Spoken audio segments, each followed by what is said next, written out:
Good morning, शुभ प्रभात। कैसे हैं आप सब? आई होप आप सब बहुत अच्छे होंगे।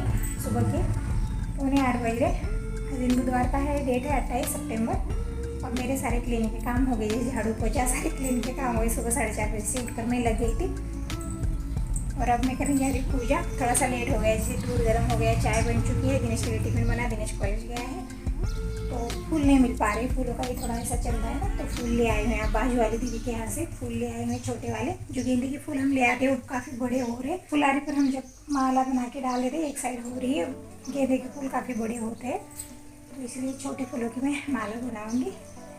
और यहाँ पर ये मूंग भी इस तरह से अंकुरित मैंने कर लिए हैं। बहुत अच्छे रहते हैं सेहत के लिए, मूंग अंकुरित खानी चाहिए। चने मूंग में 2 दिन मूंग 2 दिन चने इस तरह से अंकुरित करके सबको दे देती हूँ। तो दिनेश के पापा को, दिनेश को, सबको सुबह के टाइम खा लेते हैं। फल भी रहते हैं, केले सेब ये भी ला कर रख देते हैं। तो कभी कुछ खाते रहते हैं, सेहत के लिए अच्छा रहता है। और एक तो दिनेश क्या है ना, सुबह कॉलेज जाता है तो शाम में ही घर आता है। शाम में नहीं, पूरे रात में 8:30-9 बजे आ रहे उसे आते आते। बहुत लेट हो रहा है, पौष्टिक चीज़ें कुछ मिल नहीं पा रही दिनेश को। ऐसी हालत हो रही है दिनेश की। हम घर में रहते हैं, कुछ ना कुछ खाते रहते हैं, मगर बच्चों का क्या है, कॉलेज रहते हैं उनके, तो उन्हें खाना पीना का थोड़ा ऐसा ही चल रहा है उनका। क्या करें, मजबूरी, बहुत ज़्यादा मजबूरी। बच्चों को कुछ नहीं मिल पा रहा है। सुबह के नींद से जग के क्या खाएंगे, ज़्यादा खा नहीं पाता है। फिर दोपहर में मैं थोड़ा सा टिफिन में दे देती हूँ, वो खा लेता है। फिर रात में इतनी लेट से आता है कि आते ही खाना खा के सो जाता है। कुछ भी खाने का उसका मन ही नहीं होता, जैसे भूख ही मर जाती है उसकी। कुछ ऐसी हालत है, जब तक कि कॉलेज ख़त्म नहीं होते तब तक बच्चों की ऐसी हालत होने वाली है। दीपक का ही हाल कुछ ऐसा ही था, दिनेश का ऐसा ही। अब क्या कर सकते हैं। तो चलिए मैं पहले कर लेती हूँ अपनी पूजा, नित्य पूजा। जैसे भगवान को तो उठाना नहीं है, वहीं पर हल्दी कुमकुम जो भी हमें चढ़ा के हमें पूजा कर लेनी है। और माता रानी की भी पूजा हमें पानी वगैरह डाल के हमें कर लेनी है। तो पूजा आरती सब करेंगे। चलिए, तो मेरी नित्य पूजा हो गई है। तुलसी मैया में जल चढ़ा के पूजा करके दर्शन करके मैं आ गई हूँ। और भगवान को उठाना नहीं है, इसीलिए थोड़ा सा जल्दी पूजा हो रही है। जैसे नवरात्र में भगवान को उठा देने जगह पर ही पूजा करते हैं, हल्दी कुमकुम यहीं पर इन्हें चढ़ा के, फूल चढ़ा के मैंने पूजा कर ली है। और यहाँ पर मैंने एक फूलों का हार बना लिया है माता रानी के लिए। और पहले तो हम घी का दीपक प्रज्वलित करना है, तो इस तरह से मैंने फुलवात बनाकर ले ली है। इसमें हम घी डाल देंगे।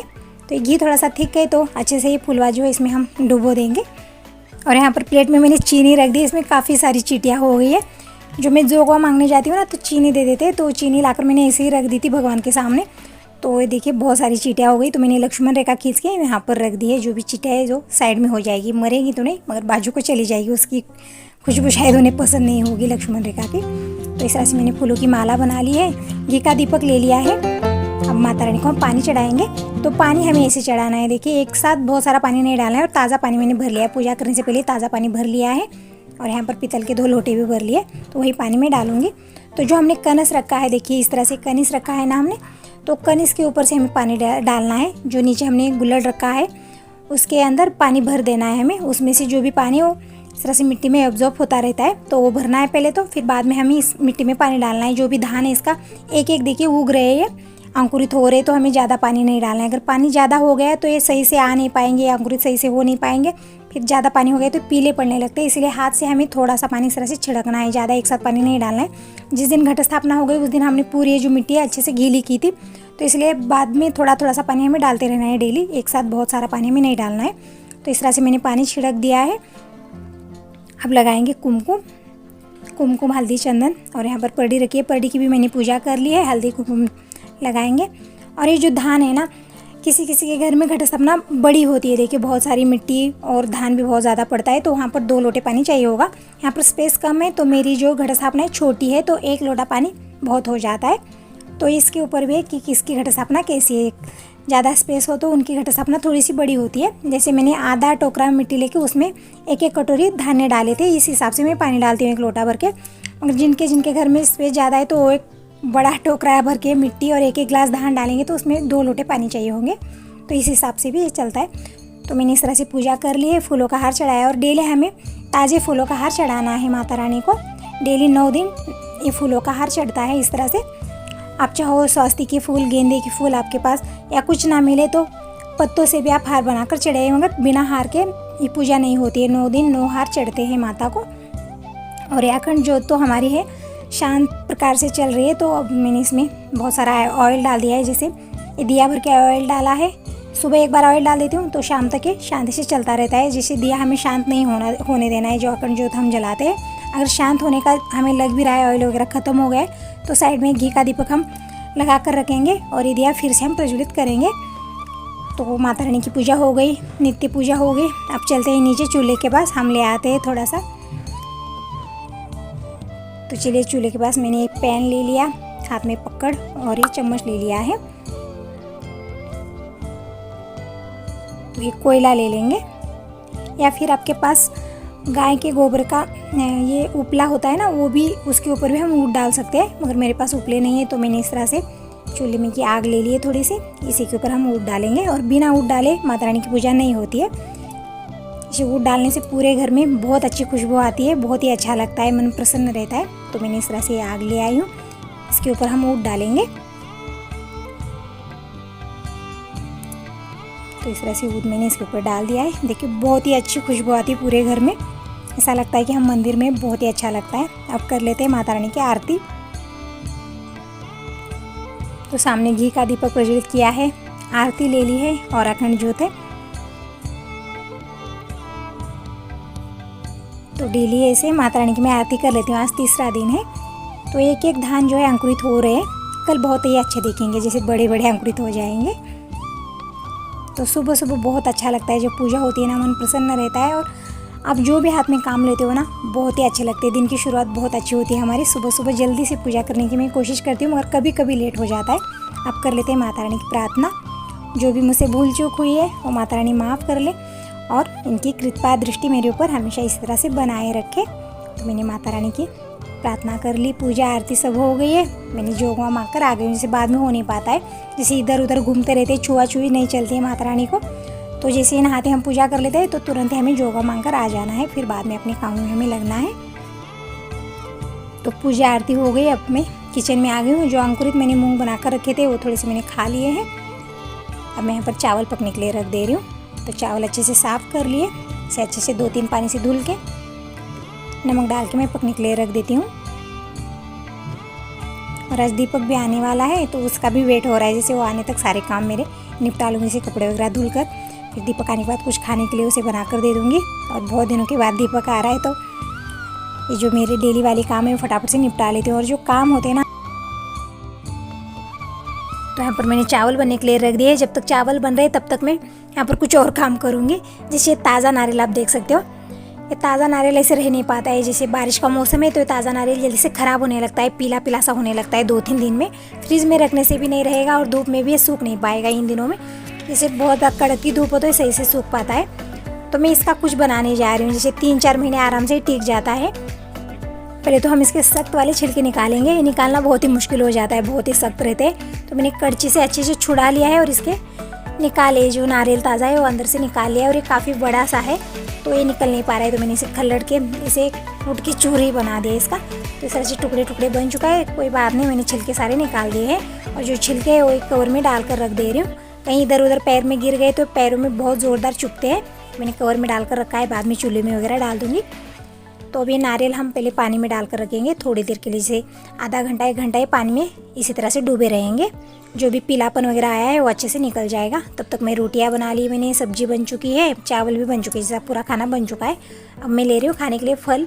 तो यहाँ पर सब कुछ सारे फल है, तो कोई फल मुझे पसंद नहीं, मगर हाँ अनार और अमरूद ये खा लेती हूँ मैं। केले सेब ये कुछ पसंद नहीं है मुझे। और दिनेश के पापा भी, जब तक मैं सारे काम निपटा रही थी तब तक दिनेश के पापा भी आ गए।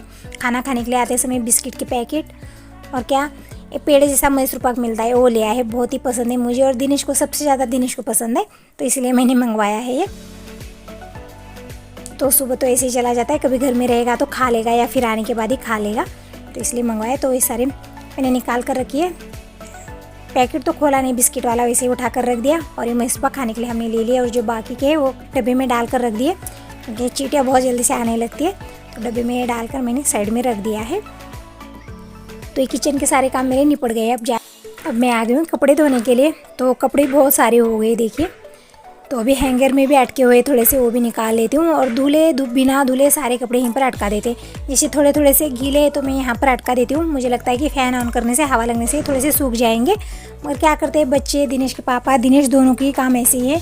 जैसे आते हैं कपड़े निकाल के उन्हीं कपड़े के ऊपर रख देते हैं। तो वही मैं धोने के लिए ले रही हूँ। और जो धुले हुए हैं थोड़े से गीले गीले थे, यहाँ पर अटका दिए थे मैंने, वो सारे निकाल कर मैं फोल्ड करके रखते जा रही हूँ।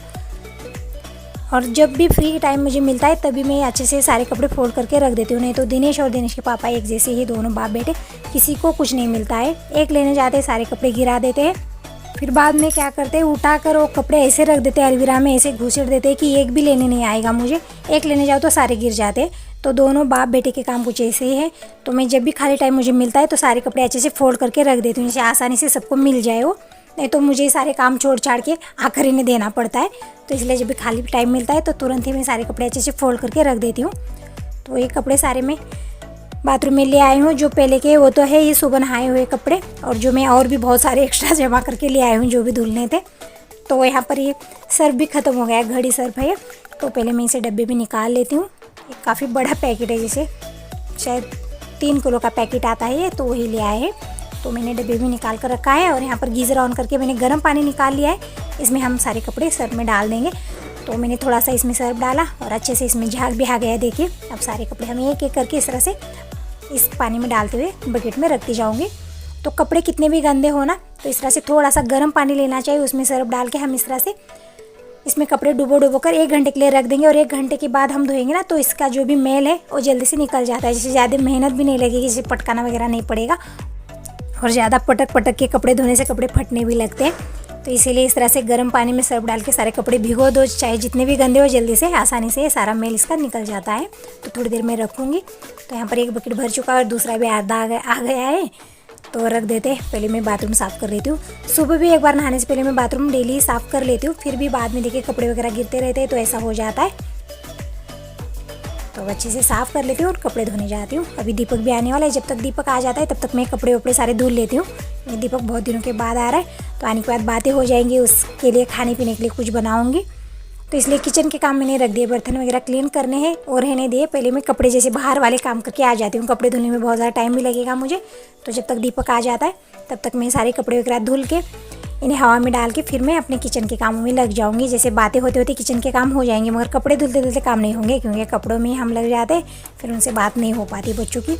और बच्चे बहुत दिनों के बाद घर आते हैं तो हम अपने ही काम में बिजी हो जाएंगे, तो बच्चों को भी अच्छा नहीं लगेगा। तो इसलिए वो आने से पहले मैं सारे कपड़े धुल डालूँगी।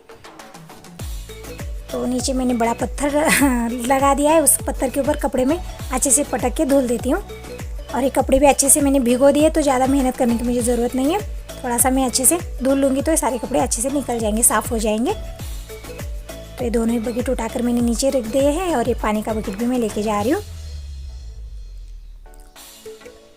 और गैरेज के भी कपड़े रहते हैं दिनेश के पापा के, तो ग्रीस वगैरह लगता है, तो ब्रश वगैरह से भी मैं क्लीन करती हूँ बाथरूम में, तो वो नहीं निकलते, तो बाहर ही ले जाकर मैं धुल देती हूँ सारे कपड़े। और दिनेश के भी कॉलेज के यूनिफॉर्म रहते हैं, पापा जी की धोती, ये सब वाइट कलर के रहते हैं, तो उसके लिए सारे कपड़े धुल चुके हैं और मैंने निचोड़ के यहाँ पर रख दिए। जब तक इसका पानी जा रहा है तब तक मैंने सारे कपड़े जो मुझे नील में डालने थे वो सारे नील में डाल दिए हैं। जैसे दिनेश के कॉलेज के यूनिफॉर्म रहते हैं वाइट कलर के, और पापा जी के रहते हैं, और बनियान वगैरह ये सब वाइट कलर के मैंने नील में डाल दिए हैं। और सारे कपड़े मैंने सुखा दिए हैं। तो कपड़े बहुत सारे हो गए, तो एक ही धागे पर नहीं आ रहे, तो नीचे वाले पे इतना डाल दिया है। और यहाँ पर ऊपर ग्रिल के पास एक धागा बांधा है हमने, उसके सारे कपड़े धुल चुके हैं। कपड़े धुलकर मैं आते जा रहे हैं। अब चलते हैं किचन में। किचन में बहुत सारे काम पड़े हैं, मेरे फैले पड़े हैं। सोच रही थी पहले कपड़े धुल के आ जाऊँ, फिर किचन के काम जो है हमारे होते रहेंगे। अब दीपक भी आ जाएगा, वहाँ से निकला है दीपक आमदपुर से, 1-1.5 घंटे में वो घर तक पहुँच जाएगा। तो ज़्यादा टाइम नहीं लगता है, आमदपुर से उदगिर की बस पकड़ लेता है, फिर उदगिर से डायरेक्ट कमनगर आ जाता है, तो ज़्यादा लेट नहीं होगा। जब तक मैं बर्तन वगैरह क्लीन करूँगी तब तक दीपक आ जाएगा। फिर वो आने के बाद नहा लेगा, शायद वहाँ से बिना नहाए निकला होगा। तो मैं सारे काम निपटा लेती हूँ, फिर आने के बाद दीपक को मैं नहला दूँगी। जैसे बच्चे कैंप पर है तो सही से नहाते नहीं है, तो उसे मैं नहला दूँगी आने के बाद। तब तक मैं सारे अपने काम निपटा लूँगी। जैसे खाना तो सारा बन चुका है, रोटी सब्जी दाल चावल सब कुछ बन चुका है। सुबह से ही बना रही थी मैं, सुबह सब्जी और चपाती बन चुकी है दिनेश के लिए, फिर बाद में मैंने चावल बना दिए, ज्वार की रोटी बना दी, ये सब कुछ बन चुका है। तो चलिए बर्तन क्लीन कर लेती हूँ। तो मैं बर्तन क्लीन करने जा रही थी, तब तक दीपक आ गया है। तो ये देखिए बहुत दिनों के बाद आ गया, कब से वेट कर रही थी कब आएगा कब आएगा, तो अब आ गया। देखिए जब से इसका फ़ोन आया ना कि मम्मी मैं यहाँ से निकला हूँ, तो मेरी आंखें उधर ही लगी रही थी कि कब आएगा दीपक। तो आने के बाद चेंज वेंज कर ले रहा है। तो दीपक आ गया, वो तो नहाया नहीं, बोल रहा था कि वहीं से नहा कर आ गया हूँ। तो फ्रेश होके खाना वाना खा लिया दीपक। जब तक ये सब हो रहा था दीपक से बातें चल रही थी, उतने में चाचा और चाची जी भी आ गए हैं मिलने के लिए, बहुत दिनों के बाद आए हैं। तो इन्हीं से बातें हो रही, चाय वाय हो गई, थोड़ी देर हमारी बातें हो गई है। तो चाची जी देख रहे कि घट स्थापना कैसे की है मैंने। तो चाची जी बोल रहे बहुत ही अच्छी घट स्थापना की है, बहुत ही अच्छा लग रहा है, स्पेस कम है मगर बहुत ही अच्छा दिख रहा है, ऐसा बोल रहे थे चाची जी। तो वही देखने में लगे और बातें चल रही है हमारी थोड़ी देर। अभी इन्होंने खाना वगैरह नहीं खाया है, बोल रहे कि ऐसे ही जाएंगे। मैं सोच रही थी कि आज एक दिन इनको रख लूँ, कल सुबह खाना वाना खा के फिर जाएंगे, मगर नहीं, बोल रहे घर में घट स्थापना हो गई है और भाभी भी नहीं है। भैया भाभी ना बेंगलुरु में रहते, तो चाची जी वही बोल रही कि घट स्थापना हो गई, डेली हमें देवी को पानी डालना होता है, भवानी को, तो ये इस तरह से रहने नहीं आएगा। अभी कभी आएंगे हम फिर से रहने के लिए, मगर इस वक्त नहीं रह पाएंगे, तो मजबूरी है घर में। जैसे घट स्थापना हो गई, डेली पानी डालना, आरती पूजा होती है, तो वही बोल रही थी चाची जी कि रहने नहीं आ सकता, मैं फिर से कभी आऊँगी, फिर रहूँगी 4 दिन। तो वही बोल रहे और मुझे अच्छा नहीं लग रहा, बिना खाना खाए जा रहे ऐसे, तो अच्छा नहीं लग रहा। जैसे मैं कैसे कोई आता है और ऐसे ही जाता है ना, तो अच्छा नहीं लगता है। ये खाना वाना खाए और अच्छे से बातें हो जाए तभी अच्छा लगता है, मगर अब क्या कर सकते हैं, मजबूरी है, ऐसे ही जा रहे। बोल रहे कि फिर कभी आऊँगी और 1-2 दिन रह के जाऊँगी, मगर अब नहीं रह सकते। तो थोड़ी देर बातें हो गई और चाय वाय पी ली इन्होंने, बिना खाना खाए ऐसे ही जा रहे। क्या कर सकती हूँ मैं, मना तो कर रही हूँ मगर सुनते नहीं है, तो मन नहीं इनको भेजने का। ऐसे ही कल जाते तो मुझे बहुत ही अच्छा लगता। तो ये सारे थैले वगैरह उठाकर अब जा रहे।